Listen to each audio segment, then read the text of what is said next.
Selamat pagi. Assalamualaikum warahmatullahi wabarakatuh. Salam sejahtera, Om Swastiastu, Namo Buddhaya, salam kebajikan. Terima kasih sudah hadir di saya hari ini, masih di mata kuliah Pendidikan Kewarganegaraan Republik Indonesia. Saya akan membahas beberapa hal minggu ini yang terkait dengan filsafat Pancasila. Tetapi kita akan melalui pendekatan yang lebih mudah, tidak terlalu pendekatan yang filosofis.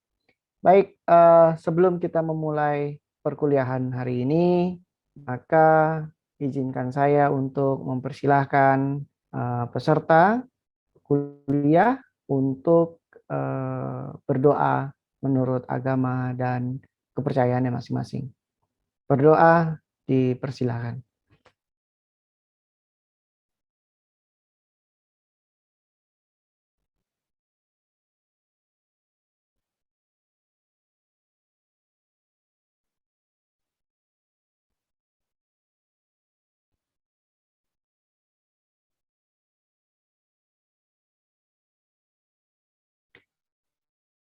Baik, terima kasih. Semoga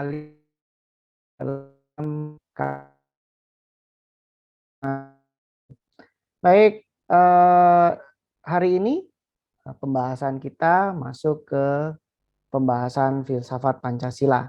Ya. Nanti kita akan membahas sedikit tentang apa itu filsafat, kemudian juga nanti dilanjutkan maksudnya Pancasila sebagai sistem filsafat, juga Pancasila sebagai kekuatan nilai, gitu ya. Nah, maka saya akan sedikit menyampaikan paparan tentang filsafat Pancasila.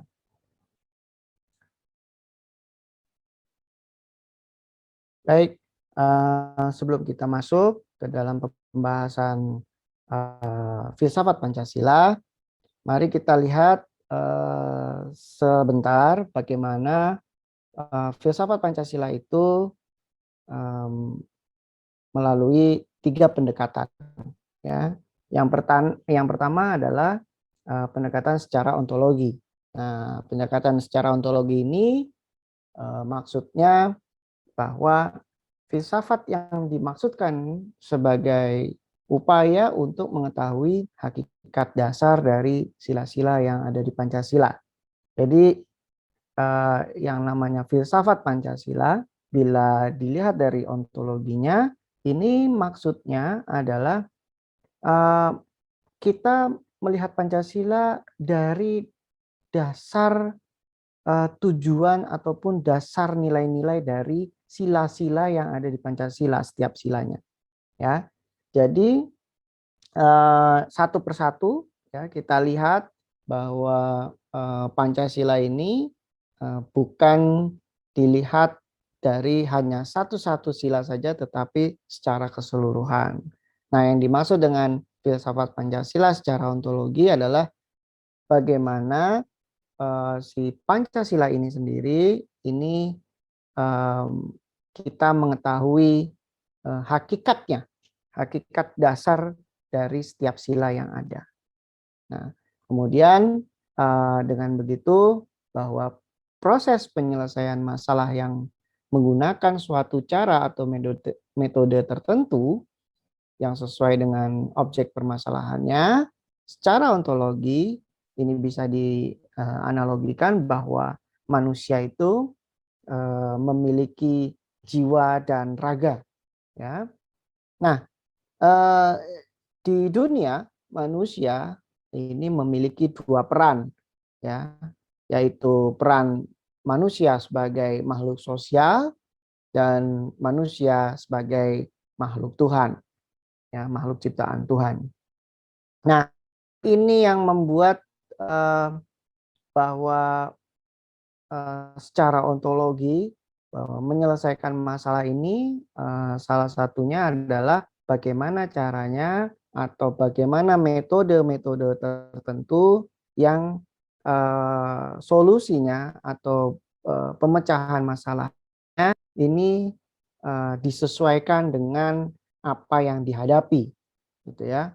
Karena setiap manusia memiliki permasalahan dan tantangan hidup yang berbeda-beda, sehingga apa namanya perkembangan manusia secara sosial maupun hubungan manusia dengan Tuhannya ini memiliki nilai yang berbeda setiap orang. Namun pada hakikatnya bahwa manusia hidup memiliki badan dan jiwa, ya, jiwa dan raga, sehingga bisa menjalankan kehidupannya dengan orang lain yang ada di sekitarnya. Ya. Nah, maka timbullah kehidupan sosial. Nah, hubungannya bahwa manusia adalah ciptaan makhluk Tuhan, bahwa manusia di Indonesia secara Pancasila ini diperbolehkan memeluk agama dan menjalankan ibadahnya sesuai dengan agama maupun kepercayaannya. Dan ini dilindungi oleh Undang-Undang Dasar. Ya, baik.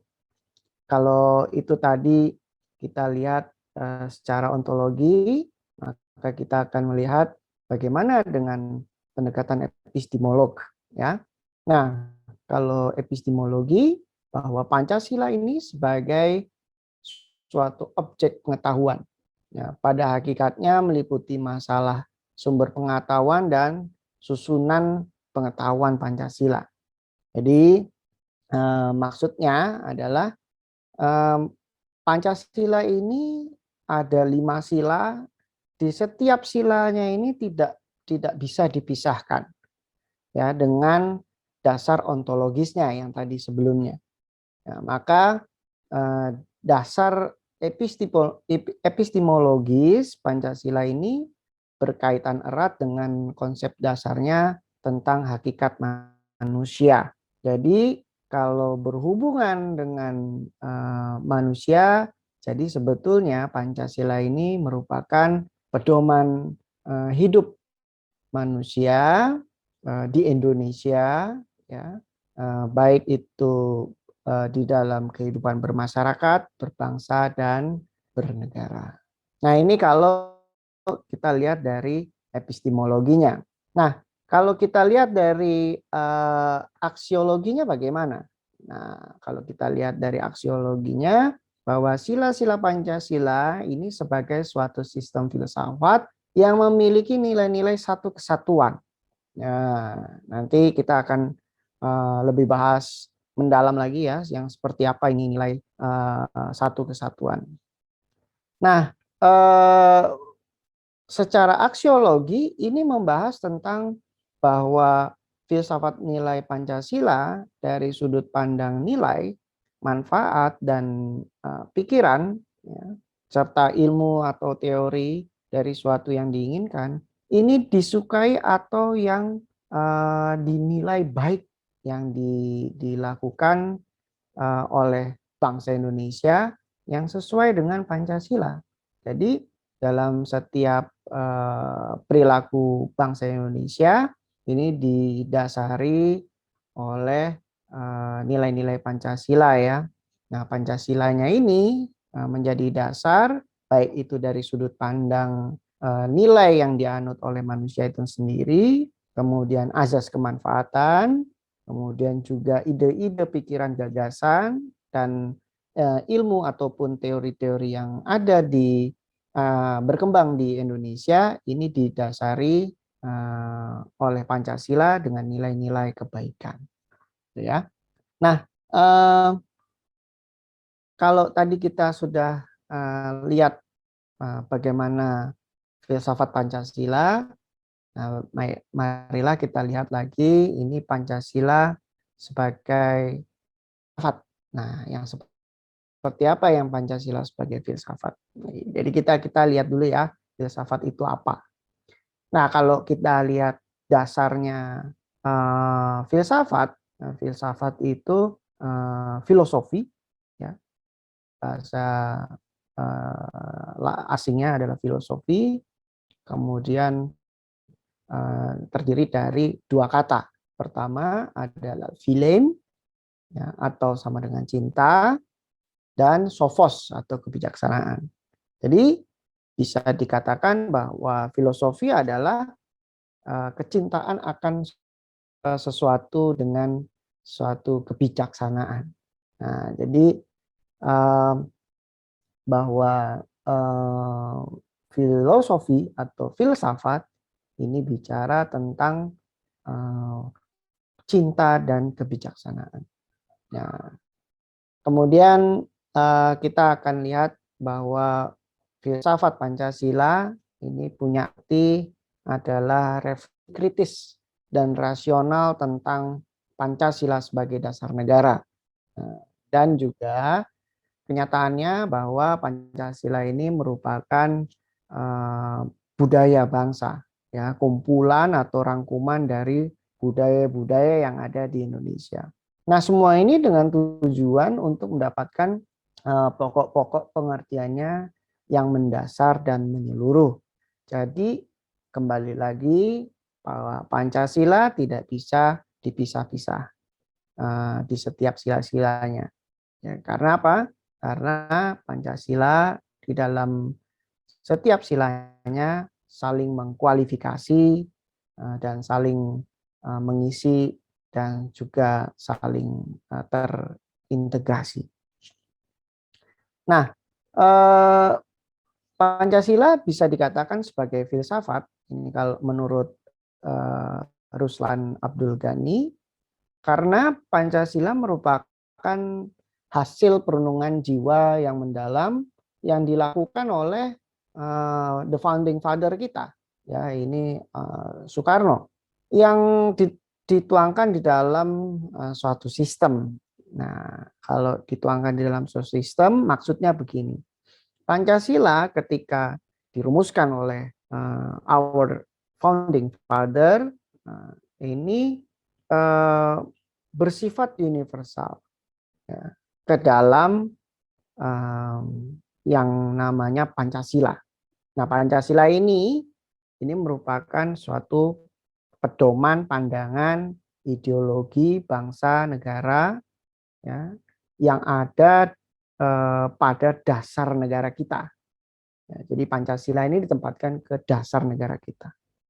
Nah, yang dituangkan dalam suatu sistem maksudnya adalah Pancasila ini menjadi dasar dari konstitusi kita. Ya, jadi sistem adalah konstitusi atau juga pemerintahan yang menjalankannya. Sehingga penjabaran dari Pancasila ini ada di dalam konstitusi kita di Undang-Undang Dasar Negara Republik Indonesia tahun 1945 yang dipakai oleh pemerintah sebagai acuan dalam turunan hukum atau peraturan dan hukum lainnya di bawah Undang-Undang Dasar. Sehingga berjalannya suatu pemerintahan, ya, baik secara kenegaraan, secara tata negara, ini didasari oleh konstitusi yang memiliki nilai-nilai dasar Pancasila atau dasar negara kita. Ya, ini menurut Ruslan Abdul Ghani. Nah, barulah filsafat Pancasila ini bisa memberi pengetahuan dan pengertian ilmiah, ya, tentang hakikat dari Pancasila. Tadi ya di awal bahwa setiap sila-silanya ini memiliki nilai-nilai dasar yang ada dan saling terkait di antara satu sila dengan sila yang lainnya. Nah, ini menurut Noto Negoro. Ya, ketika kita sudah tadi melihat Pancasila itu dalam filsafat, ya, dalam sudut pandang filsafat. Nah, ini bagaimana dengan Pancasila sebagai sistem? Nah, sila-sila di dalam Pancasila ini merupakan kesatuan organis yang saling berkaitan. Ya, tadi di awal juga saya sudah sampaikan bahwa setiap silanya ini berhubungan dan saling terkoneksi, gitu ya. Nah, pemikiran dasar yang terkandung dalam Pancasila, ya, yaitu pemikiran tentang manusia yang berhubungan dengan Tuhan, ya, dengan diri sendiri dan dengan sesama. Nah, maka apabila si manusia tadi ini hubungannya dengan Tuhan, maka ini hubungannya adalah tentang keagamaan maupun kepercayaan yang dianutnya, serta ibadah yang dijalannya. Nah, dengan diri sendiri artinya ini perilaku manusia itu sendiri apakah sudah bercermin atau dilandasi dalam setiap perilakunya ini nilai-nilai positif Pancasila. Nah, kemudian dengan sesama, ya, dengan masyarakat bangsa yang nilai-nilai itu dimiliki oleh bangsa Indonesia sendiri. Artinya bahwa bangsa Indonesia atau individu manusia Indonesia tidak bisa hidup sendiri. Ya, mereka harus hidup bersama-sama, ya, di dalam suatu masyarakat.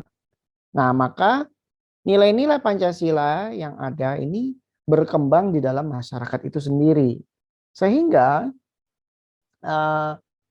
individu yang ada di dalam masyarakat atau masyarakat di dalam suatu wilayah di dalam negara Indonesia ini dapat mengembangkan nilai-nilai Pancasila yang berasal dari bangsa sendiri, gitu ya, dari sikap ketuhanan, sikap kemanusiaan, sikap toleransi, sikap menghargai pendapat orang lain, juga tentang sikap keadilan sosial. Ya, jadi maka bisa dikatakan bahwa Pancasila sebagai sistem filsafat ini memiliki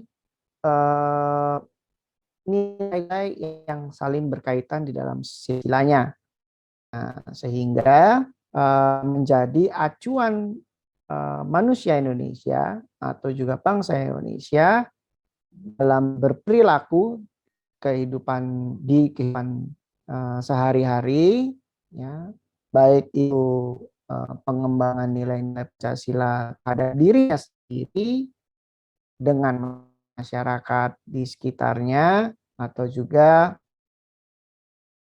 mengembangkan nilai-nilai Pancasila dengan nilai-nilai keagamaan dan menjalankan ibadahnya sesuai dengan apa yang sudah digariskan dalam norma agama. Nah, kalau tadi kita sudah bahas tentang filsafat, kemudian sistem filsafat dari Pancasila, maka kita lihat sebetulnya nilai-nilai dasar atau hakikat dasarnya Pancasila itu apa saja ya. Nah, ini kita lihat, kita sebagai bangsa Indonesia bisa atau harus memiliki sikap positif dari nilai-nilai Pancasila. Seperti kalau kita lihat di sila pertama, ini mengembangkan sikap positif, toleransi sesama umat beragama. Ya, jadi tidak boleh saling menjelek-jelekan agama satu dengan agama yang lain, membeda-bedakan agama satu dengan agama yang lain, atau agama satu adalah agama yang paling mulia di antara agama yang lain. Jadi tidak boleh. Ya, kenapa? Karena kita harus mengembangkan sikap toleransi. Ya, setiap manusia di Indonesia ini bebas memeluk agama maupun kepercayaannya masing-masing dan negara menjamin warga negaranya untuk bisa beribadah secara bebas, ya, menurut keyakinan yang dianutnya, baik itu agama maupun kepercayaan. Nah, maupun kita sudah bisa bertoleransi, nah jangan lupa bahwa kita juga harus punya sikap mengakui harkat dan martabat manusia. Artinya kita bisa menghargai dan menghormati manusia lain selain diri kita. Maka perlunya kita bersosialisasi. Ya, dengan bersosialisasi maka kita bisa menghargai dan menghormati manusia lain selain diri kita, selain orang tua kita dan saudara-saudara kita. Jadi manusia ini memiliki nilai yang sama di mata Tuhan dan di mata negara. Nah, kalau kita sudah bisa menghargai dan menghormati orang lain, maka seperti sikap positif yang sesuai dengan sila ketiga bisa menempatkan kepentingan bangsa di atas kepentingan pribadi atau golongan. Nah, ini sudah jelas bahwa kepentingan umum adalah kepentingan yang paling utama di atas kepentingan pribadi. Sehingga kita sebagai manusia Indonesia, sebagai bangsa Indonesia, harus mengedepankan kepentingan-kepentingan bersama, ya, bukan kepentingan-kepentingan sendiri atau pribadi atau juga hanya sekelompok saja.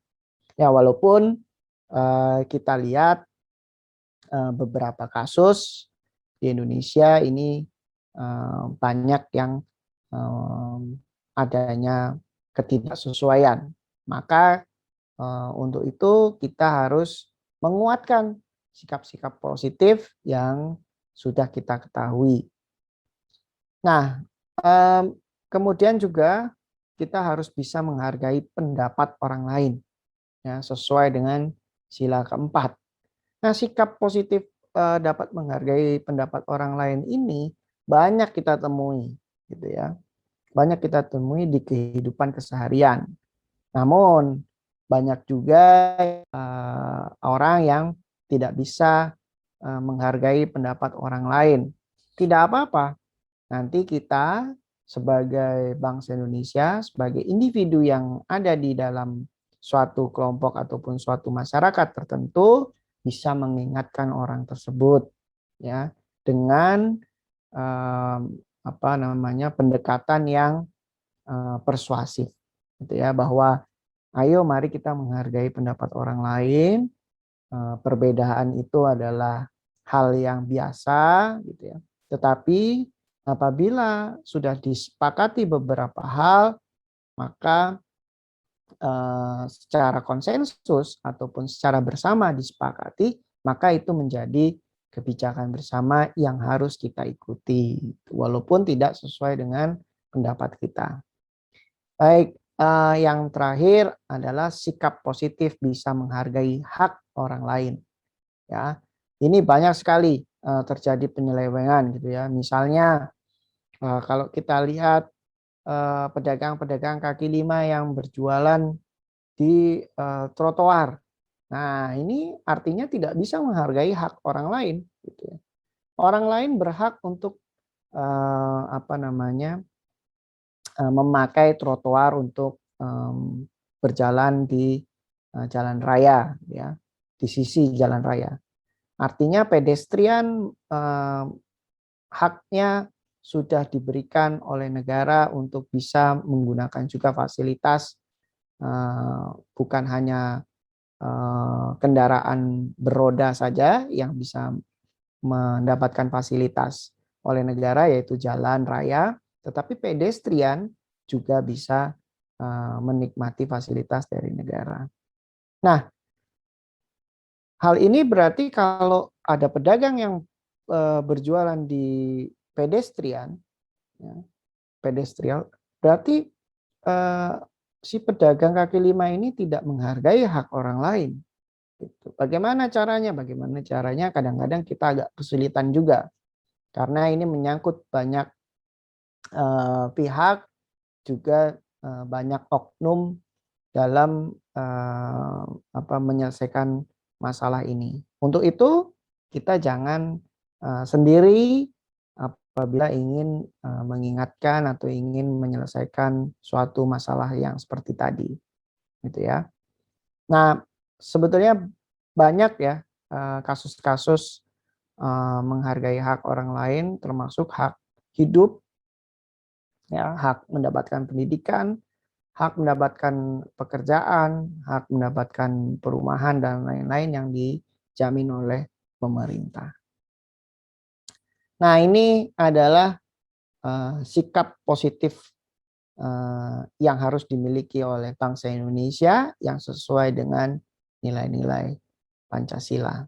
Nah, kalau kita lihat dari sila-sila yang ada, saya rasa semua sudah hafal ya, dari pendidikan dasar hingga pendidikan atas sampai dengan kuliah saat ini. Ini sila pertama yaitu ketuhanan yang Maha Esa, sila kedua kemanusiaan yang adil dan beradab, sila ketiga persatuan Indonesia, sila keempat kerakyatan yang dipimpin oleh hikmat kebijaksanaan dalam permusyawaratan perwakilan, dan sila kelima keadilan sosial bagi seluruh rakyat Indonesia. Nah, sila-sila ini semua ini memiliki satu kesatuan atau terintegrasi.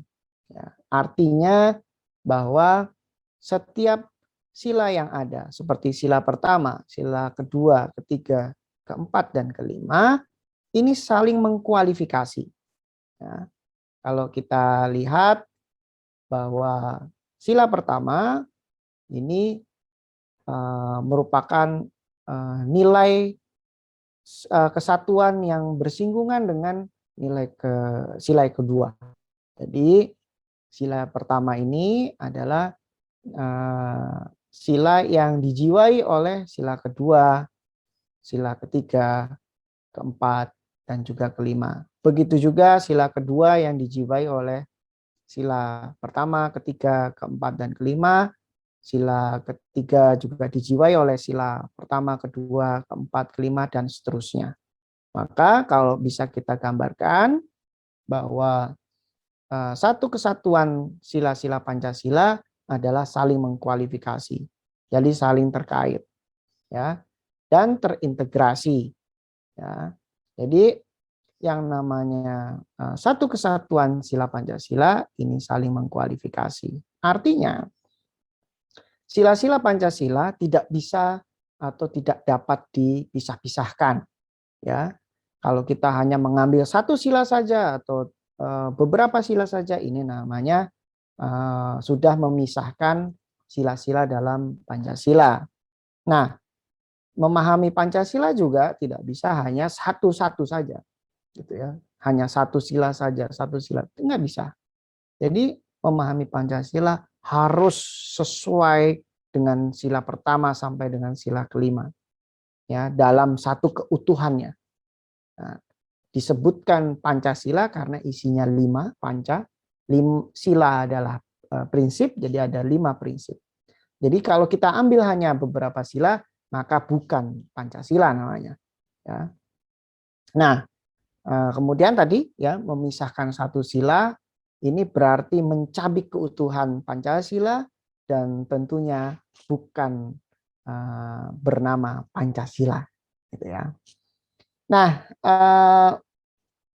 setelah kita tahu bahwa satu kesatuan Pancasila ini merupakan saling mengkualifikasi, kita juga bisa melihat ada pandangan juga ya bahwa sila-sila yang ada ini berbentuk piramidal ya, piramidal Pancasila.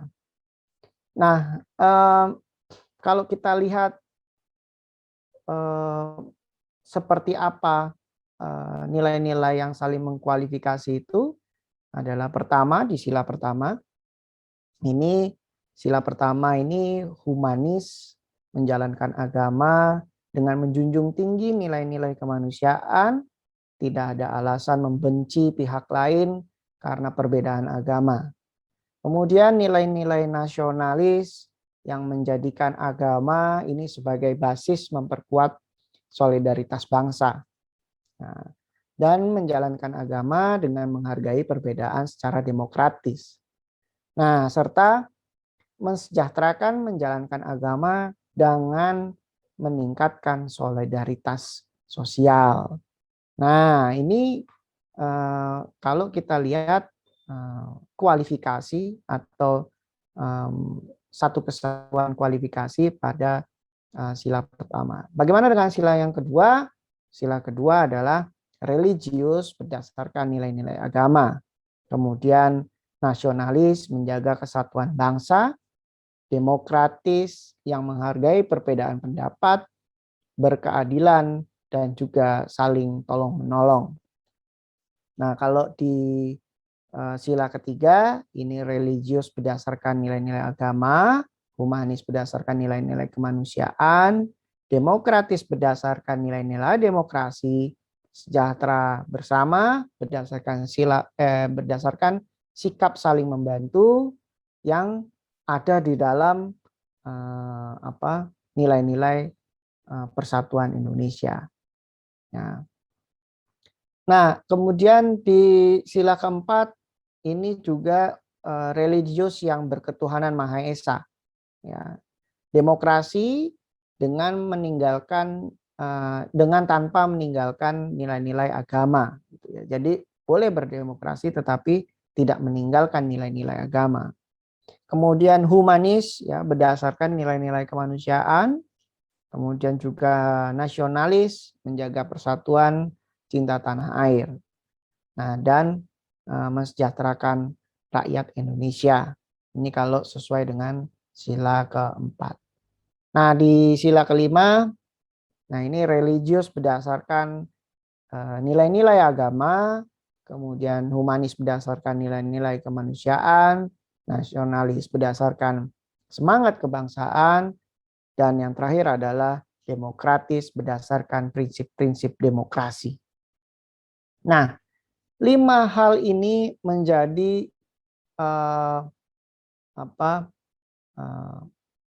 kualifikasi di antara sila-sila yang ada. Jadi kita bisa lihat ya dari sila pertama sampai sila kelima ini semua sila saling terkait. Ya. Semua sila dijiwai oleh sila-sila yang lain. Sehingga di dalam Pancasila ini tidak bisa kita ambil hanya satu sila saja, tetapi semua sila harus kita pahami secara utuh, gitu ya. Tidak bisa hanya beberapa sila saja atau hanya satu sila saja. Nah, itu yang bisa saya sampaikan tentang Pancasila sebagai sistem filsafat. Ya. Dan yang terakhir, bahwa inti sila-sila Pancasila itu meliputi Tuhan sebagai kausa prima, manusia adalah makhluk individu dan makhluk sosial, kemudian seterusnya adalah rakyat sebagai unsur mutlak suatu negara yang harus bekerja sama dan bergotong royong. Dan yang terakhir adalah inti sila Pancasila, yaitu adil, memberikan keadilan kepada diri sendiri dan orang lain yang menjadi haknya. Kira-kira itu yang bisa saya sampaikan. Terima kasih sudah ada di dalam kelas saya. Sampai ketemu di pertemuan berikutnya. Selamat pagi. Assalamualaikum warahmatullahi wabarakatuh. Salam sejahtera. Om Santi Santi. Namo Buddhaya. Salam kebajikan.